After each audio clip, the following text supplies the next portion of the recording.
Let me tell you guys the complete story of how I came across a 14,000 mile, one family owned 930 Turbo. It all started when I got a message from a guy who recently inherited this car from his father. He lived in the absolute middle of nowhere between Texas and Arkansas in a small town called Texarkana. Before getting there, I told him a general range of what I can pay between this and this. The difference was $10,000, depending on the car's condition and how I evaluate it. He said he was good with that, so the next day we arrived to his location. Get the opportunity to meet him, his mother, and his sister, and they told me all the beautiful stories they had with the car and their father. He owned the car since 1984, and it is a 1983. It's a European spec vehicle he bought out of a dealership in Dallas, Texas. He drove the car very minimally throughout the 80s, parked it sometime in the 90s, and the car sat in the garage ever since. His wife drove the car over to us, and she was in tears, not wanting to sell the car. You can already tell there were so many emotions running around the place. And unfortunately for us, that made them very, very firm. Before I got there, I told him I'm going to pay you this much if the car's in this condition and this much if the car's in this condition. The car turned out to be a little bit rougher than I expected because it's been sitting for so long,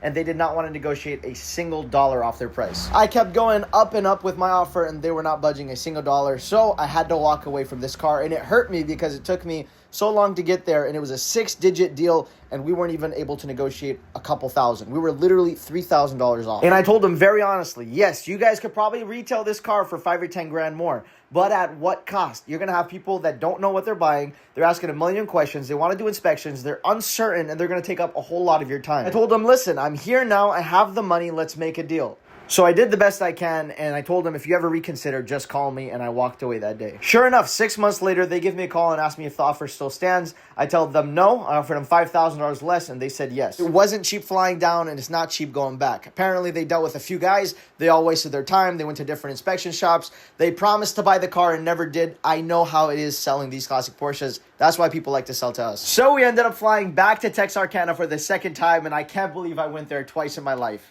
It's a lovely car. They are very nice people, and the car has a beautiful story. Where else do you find a 14,000 mile 930 Turbo? You definitely wouldn't have thought you'd find that in Arkansas. And Texarkana has absolutely nothing, so this must have been the most interesting thing in that town. We shipped the car back to California. I posted one photo on our private Instagram story, and sure enough, it was sold right after that. We fly all over the US for these classic Porsches, and sometimes we do leave empty-handed, but you never know when they call you back.